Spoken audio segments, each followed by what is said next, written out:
On Tuesday, following a week of deadly airstrikes on Gaza that killed at least 212 people, Israel's foreign ministry tweeted out this caption: أَلَمْ تَرَ كَيْفَ فَعَلَ رَبُّكَ بِأَصْحَابِ الْفِيلِ. It is a chapter from the Quran, written in Arabic for an Arabic audience. Alongside it is an image of an Israeli airstrike on a residential tower building in Gaza. So what's the story here?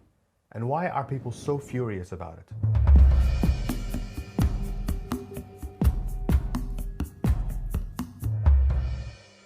The Quranic chapter quoted here is called Surah Al-Fil and talks about the people of the elephant, the story of an army that attempted to destroy the Kaaba shrine in Mecca, the holiest site in Islam. In the chapter, Abraha's army, who encroaches onto Mecca on the backs of elephants, is destroyed by a barrage of stones coming down from the sky.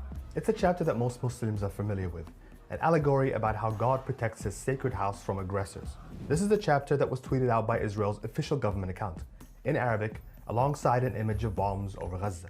The implication seems to be that the fire coming down over the people of Gaza, or what Israel describes as legitimate Hamas targets, is similar to the story of Abraha's army, and that Israel's bombing of Gaza is similar to God's wrath being inflicted on his enemies. As you can imagine, this set off a flurry of furious responses, calling it repulsive and sacrilegious. We reached out to Israel's government for comment, which they declined to do. The tweet has since been deleted. But there's something interesting to note here.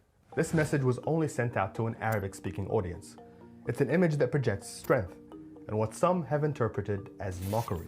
By contrast, this is what Israel's government was tweeting to its English-speaking audience. It's a picture of several Hamas rockets being intercepted above Tel Aviv, with the caption, "One picture, 1,000 words." We can see here two different messages, one of strength and one of weakness. This isn't just reserved to the foreign ministry account. Israel's army is also very active on Instagram, where they have multiple accounts in different languages. A comparison of their IG stories also presents an interesting contrast. Here's what their Hebrew language account has been publishing over the last few days, and here's what their English account looked like.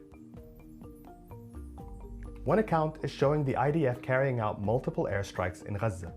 It is an image of strength to a domestic Hebrew-speaking audience. The other account shows Israelis running from Hamas rockets. It is an image of weakness, intended for an international audience. We can see a carefully curated government campaign to show a strong Israel to its citizens and to Palestinians, while showing a vulnerable Israel to the rest of the world. Similarly, if we look at what Israel names its military operations, we see a similar pattern. Its current military operation in Gaza is called Guardian of the Walls, which has so far killed 212 Palestinians. In 2014, its invasion of Gaza was called Operation Protective Edge, and killed over 2,200 Palestinians. However, its Hebrew name translated to Operation Strong Cliff. In 2012, it was called Operation Pillar of Defense in English and killed 105 Palestinians. In Hebrew, it was called Pillar of Cloud. We can see this pattern in the messages of Prime Minister Benjamin Netanyahu. In a press conference on the 15th of May, this was his statement in Hebrew. ההנחיה היא להמשיך להכות במטרות הטרור. צה"ל עושה זאת היטב. היום הוא חיסל עוד מפקד בכיר של הג'יהאד האסלאמי.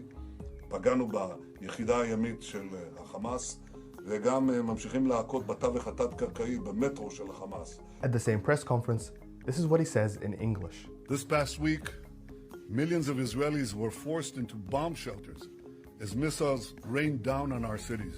One message conveys strength. One message conveys vulnerability. Each message has a different audience, and each message has a different story that Israel wants that audience to believe about what's happened